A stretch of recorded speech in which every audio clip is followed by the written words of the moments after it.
ചാലങ്ങാടി കുടുംബത്തിന്റെ 55ാം വാർഷികാഘോഷത്തിന് ഇന്ന് ഇവിടെ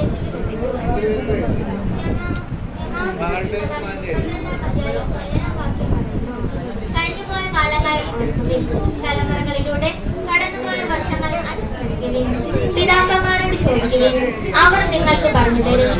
പ്രായം ചെന്നവരോട് ചോദിക്കുവിൻ, അവർ നിങ്ങൾക്ക് വിവരിച്ചു തരും. ഒരു വ്യക്തിയുടെ അല്ലെങ്കിൽ ഒരു സമൂഹത്തിന്റെ കഴിഞ്ഞകാല അനുഭവങ്ങളുടെ ഓർമ്മയാണ് ചരിത്രം.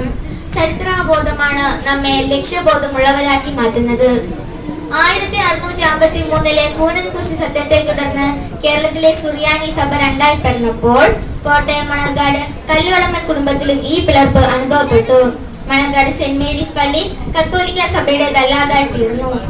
1713 കല്ലുകടമ്പൻ കുടുംബത്തിൽ നിന്ന് ഒരു മെത്രാൻ യാക്കോബായ സഭയിലേക്ക് വാഴിക്കപ്പെടുകയും ചെയ്ത സാഹചര്യത്തിൽ ആ സഭയിൽ ചേരാതെ കത്തോലിക്ക വിശ്വാസത്തിൽ ഉറച്ചു നിന്ന കല്ലുകടമ്പൻ കുടുംബത്തിലെ ചാണ്ടി എന്ന കുടുംബനാഥനാണ് ചാലങ്ങാടി കുടുംബത്തിന്റെ പൂർവ്വപിതാവ്.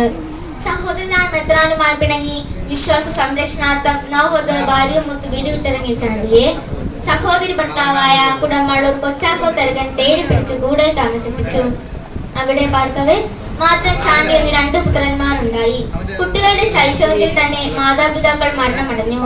തുടർന്ന് മാത്തന്റെയും ചാണ്ടിയുടെ സംരക്ഷണ ചുമതല തരകനും ഭാര്യയും ഏറ്റെടുക്കുകയും ചെയ്തു. അക്കാലത്ത് കുടമാളൂരിൽ കുടിയേറി പാർത്തിരുന്നവരും ബന്ധുക്കളുമായ പൈനാടൻ, പൂവത്താനി, മുട്ടത്തുവാടം, വിളക്കുമാടം എന്നീ കുടുംബങ്ങളുടെ സ്നേഹാന്വേഷണങ്ങളും പരിലാളനയും ഈ സഹോദരന്മാർക്ക് ലഭിച്ചിരുന്നു. മാത്തനും ചാണ്ടിയും ചെറുപ്പത്തിൽ തന്നെ വ്യാപാര ബന്ധത്തിൽ ഏർപ്പെട്ടിരുന്നു. അധികം താമസിയാതെ തന്നെ കരപ്പുറവുമായി വ്യാപാര ബന്ധത്തിൽ ഏർപ്പെട്ടു. അങ്ങനെ പാതിരാമണിന് പടിഞ്ഞാറേ വശമുള്ള കായ്പുറം കുറുപ്പശ്ശേരിയിൽ ഒരു ഈഴവക്കാരനവരുടെ നിർബന്ധത്തിന് വഴങ്ങി ചക്കുങ്കൽ പുരയിടത്തിൽ ഒരു കട കെട്ടി കച്ചവടം തുടങ്ങുകയും AD 1725 കുടമാളുണ്ടായിരുന്ന വസ്തുവകകൾ വിറ്റ് ഇവിടെ താമസമുറപ്പിച്ചു. അക്കാലത്ത് നാട്ടിലെ ജന്മിയും പ്രഭുവുമായിരുന്ന പെരിങ്ങിലാലി കിട്ടുപിള്ള മാത്തനെ കാര്യസ്ഥൻ കണക്കനുമായി നിയമിച്ചു. അക്കാലത്ത് ചാലങ്ങാടി പുരയിടത്തിൽ താമസിച്ചിരുന്ന ആലപ്പുഴക്കാരായ മുസ്ലിങ്ങൾ പുരയിടം കിട്ടുപിള്ളയ്ക്ക് കൊടുക്കുകയും കിട്ടുപിള്ള ആ സ്ഥലം മാത്തന് കൊടുക്കുകയും മാത്തൻ അവിടെ താമസിക്കുകയും ചെയ്തു. ചാണ്ടിക്ക് താമസിക്കുന്നതിനായി ചാലങ്ങാടിയിൽ നിന്നും ഒരു കൊല്ലം വടക്ക് മാറി വെളി എന്ന സ്ഥലം വെട്ടിയെടുത്ത് പേരിൽ പതിച്ച് പുര വെച്ചു. മാത്തന്റെ പിന്തലമുറക്കാർ 7 പേരും പല സ്ഥലങ്ങളിലേക്ക് കുടിയേറി പാർത്തു. എന്നാൽ ചാണ്ടിയുടെ പിന്തലമുറക്കാരിൽ പെട്ടവരാണ് ഇവിടെ താമസം തുടങ്ങുന്നത്. ചാണ്ടിയേരി ദമ്പതികളുടെ മൂത്ത മകൻ മാത്തൻ നല്ല സമർത്ഥനും കാര്യപ്രാപ്തി ഉള്ള ആളുമായിരുന്നു. മാത്തൻ മുട്ടിച്ചിറ ഇരുമംഗലത്തിൽ നിന്നായിരുന്നു വിവാഹം കഴിച്ചത്. വീട്ടിൽ തേങ്ങാവെട്ടും കച്ചവടവും മുഹമ്മദ് കമ്പോളത്ത് കൊപ്ര കച്ചവടം നടത്തി പ്രശസ്തനും സമ്പന്നനുമായി കഴിഞ്ഞിരുന്നു. അനുജൻ വർക്കി അദ്ദേഹത്തെ സഹായിച്ചിരുന്നു. മാത്തൻ ഉള്ളാടശ്ശേരി പുരയിടം വാങ്ങി അവിടെ താമസിച്ചു. പുറക്കാട്ടിൽ നിന്ന് പെരുന്തുരുത്തി ഭാഗത്ത് വന്ന് താമസിച്ചിരുന്ന പട്ടാറ കുടുംബവും മണഞ്ചേരി ഭാഗത്ത് താമസിച്ചിരുന്ന തരകൻ കുടുംബവും സാമാന്യ ധനശേഷിയുള്ളവരായിരുന്നു. ക്രൈസ്തവ കുടുംബങ്ങൾ അക്കാലത്ത് വെച്ചൂർ പള്ളിയിലായിരുന്നു ആധ്യാത്മിക കാര്യങ്ങൾ സാധിച്ചിരുന്നത്. വെച്ചൂർ പള്ളി അക്കാലത്ത് വരാപ്പുഴ രൂപതയുടെ കീഴിലായിരുന്നു. പള്ളിക്കാര്യത്തിന് വെച്ചൂർ വരെ പോകുന്നതിനുള്ള ബുദ്ധിമുട്ടുകളെ കുറിച്ച് പട്ടാറ, ചാണ്ടി, ചാലങ്ങാടി, മാത്തൻ, മണ്ണഞ്ചേരി, തരകൻ തുടങ്ങിയവർ ചേർന്ന് ആലോചിച്ച് മുഹമ്മയിൽ ഒരു പള്ളി പണിയണമെന്ന് തീരുമാനിച്ചു.